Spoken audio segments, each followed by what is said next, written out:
जय हिंद साथियों, स्वागत है आप सभी का एजुकेशन केयर 6 में। रुक करते हैं बिहार की तरफ और बिहार में नियोजित शिक्षकों का क्या हाल है और 1,87,000 नियोजित शिक्षकों का यहाँ पर काउंसलिंग कब से होगा, इसको लेकर अब न्यूज डेली अपडेट होने लग गए हैं। जी हाँ दोस्तों, मैंने आपको एक वीडियो बना के अपडेट किया था। उस वीडियो में एक बात कही थी कि तुम मुझे वोट दो और मैं तुम्हें सरकारी नौकरी दूंगा। आपने उस वीडियो को नहीं देखा है तो जरूर देखिएगा, उसका लिंक जो है हमने डिस्क्रिप्शन बॉक्स में डाल रखा है। आप इस वीडियो को आगे जरूर देख लीजिएगा। इस वीडियो के माध्यम से जो है हमने आपको वो सारी चीजें समझाने का एक छोटा सा प्रयास किया है। जी हाँ, कि सरकार चाहती क्या है, और आप अपनी राय भी इस वीडियो के नीचे जरूर कमेंट सेक्शन में कमेंट करके हमें बताइएगा। ये वो वीडियो है, इसका लिंक हमने डिस्क्रिप्शन बॉक्स में डाल दिया है। चलिए दोस्तों, तो सीधे लिए चलते हैं आज के खबरों पे, जहां पे खबरें आ रही हैं अब सक्षमता परीक्षाओं को लेकर। समझना होगा इन सभी चीजों को।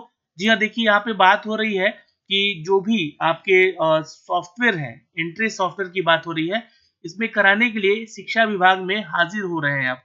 यह कार्य जो है 22 अप्रैल तक पूरा कर लेने का लक्ष्य रखा गया है। वैसे आपको बता दें कि इसकी प्रक्रिया में आयोग जो है 15 मार्च से 15 अप्रैल तक के सारे डेटाज जो है वो कलेक्ट करके दे रही है। और जिन लोगों ने परीक्षा नहीं दिया है इस बार, जो पहला चरण का आपका ये परीक्षा हुआ है, ये सक्षमता परीक्षा जिसकी बात हो रही है, जिसके माध्यम से उन नियोजित शिक्षकों को राज्यकर्मी बनने का दर्जा मिलने वाला है, ये परीक्षा अगर आपने नहीं दिया है तो भी आप घबराएं नहीं। इसका सेकेंड फेज भी होगा, लेकिन कब होगा? क्योंकि अभी देखिए इलेक्शन है, इलेक्शन तक तो मुझे नहीं लगता है कि इन लोगों का ज्वाइनिंग करवाया जाएगा, क्योंकि वे सभी ड्यूटीज में जाएंगे। और जैसा कि एक खबर के मुताबिक मैंने आपको बताया भी था, लेकिन शेड्यूल के मुताबिक सोमवार को पूर्णिया प्रमंडल में पड़ने वाले जिलों के जिला कार्यालय पदाधिकारी शिक्षा विभाग में हाजिर हुए थे। मंगलवार को कोशी और भागलपुर प्रमंडल में जिलों के जिला कार्यालय पदाधिकारी की स्थापना पहुंचे।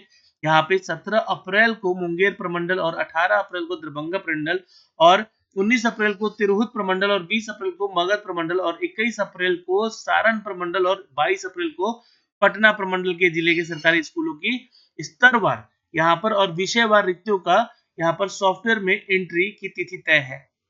आपको याद दिला दें कि सक्षमता परीक्षा पास शिक्षकों का स्कूल आवंटन काउंसलिंग के बाद होगा। तो काउंसलिंग कब होगी, आपका ये सबसे बड़ा सवाल पहला आ रहा था। तो ये चुनाव के बाद, यहाँ पे देखिएगा चीजें साफ साफ लिखी गई है। चुनाव आयोग ने अनुमति नहीं मिलने की वजह से काउंसलिंग पर 4 जून के बाद यहाँ पे सक्षमता परीक्षा में तकरीबन 1,87,615 नियोजित शिक्षक उत्तीर्ण हुए हैं। इनमें 11वीं 12वीं के जो है शिक्षकों की संख्या 5,313 है, 9वीं 10वीं के 20,000 है और 6ठी 8वीं के यहाँ पे 22,000 है और 1 से 5वीं के 1,39,010 शिक्षक हैं जो कि पास है। ये सभी विशिष्ट शिक्षक बनने वाले हैं और इन शिक्षकों से सक्षमता परीक्षा का फॉर्म भराते वक्त जो है 3 जिलों का ऑप्शन मांगा गया था और इन शिक्षकों को सक्षमता परीक्षा में अंक मिले हैं। उस अंक के द्वारा, उस अंक के आरक्षण के आधार पर जिला का आवंटन किया जाएगा दोस्तों। तो ये तो आपका एक सवाल यहाँ पर सबसे पहला तो इसका जवाब आपको मिल गया कि आपका जो है यहाँ पर काउंसलिंग कब होगा। जी हाँ, काउंसलिंग होगा आपका जून में। ठीक, ये आज की खबर है। 1,87,000 जितने छात्र यहाँ पे सेलेक्ट हुए हैं।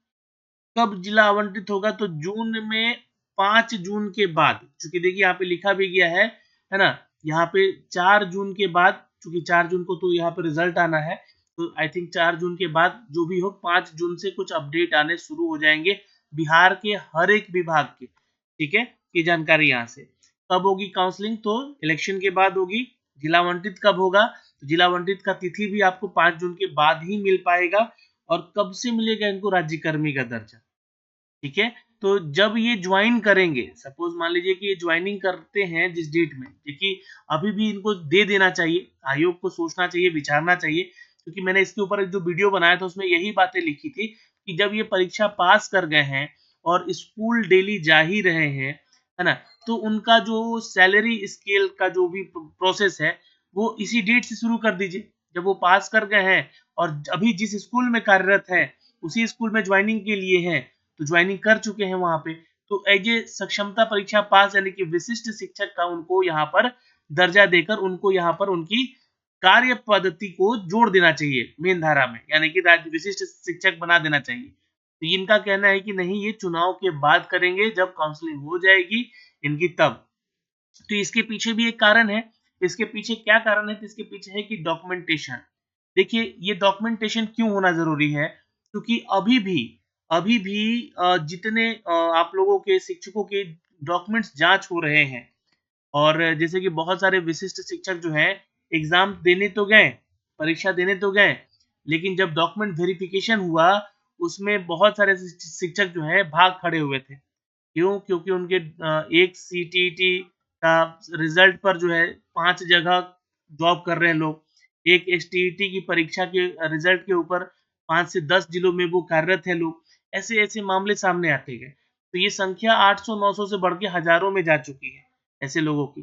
तो इसलिए ये जो है जाँच ज़रूरी है यहाँ पर, और इसलिए जो है यहाँ पर आप लोगों का काउंसलिंग ज़रूरी है।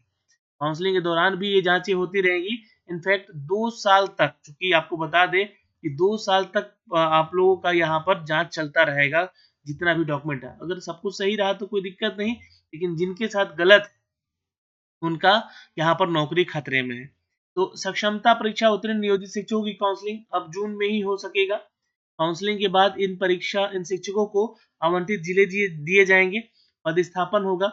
लोकसभा चुनाव के चलते यहाँ पे आचार संहिता है, इसको लेकर जो है काउंसलिंग का मामला को अभी रोक दिया गया है, जैसा कि मैंने सब कुछ जानकारी आपको दी है।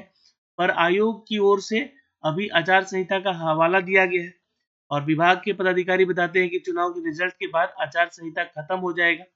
इसके बाद काउंसलिंग की जाएगी, नियोजित शिक्षकों को आवंटित जिला दिया जाएगा, स्कूलों में पदस्थापित करके यहाँ पर विषयवार रिक्ति भी मांगी गई है। और ये रिक्ति अब आएगी, जितनी भी मान लीजिए जितने सीट खाली रह जाते हैं, जितने लोग वहां से निकलते हैं, अन्य जिलों में जाते हैं, तो हर एक स्कूल से जो है ना सीट मांगा जाएगा कि कितना सीट वहां पे वैकेंट रह गया है, और उन सीटों को जोड़ा जाएगा दोस्तों टीआरई 4 में।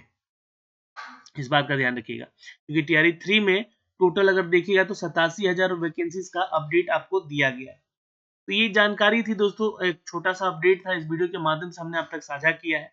आप अपनी तैयारी में लगे रहिए। जिन शिक्षकों को लगता है कि यहाँ पर सेकेंड फेज में वो बैठने वाले हैं, परीक्षा देने वाले हैं, तो बिल्कुल आप पहले फेज में जो आपका पेपर आया हुआ था, उन्हीं पेपर के आधार पे अपनी परीक्षा की तैयारी में लग जाइए, और इस बार ये परीक्षा दे दीजिए।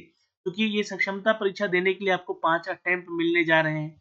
एक अटेम्प्ट खत्म हो चुका है, लेकिन जो लोग अटेम्प्ट नहीं किए हैं उनके लिए अभी भी 5 अटेम्प्ट है, ध्यान रखिएगा, है ना?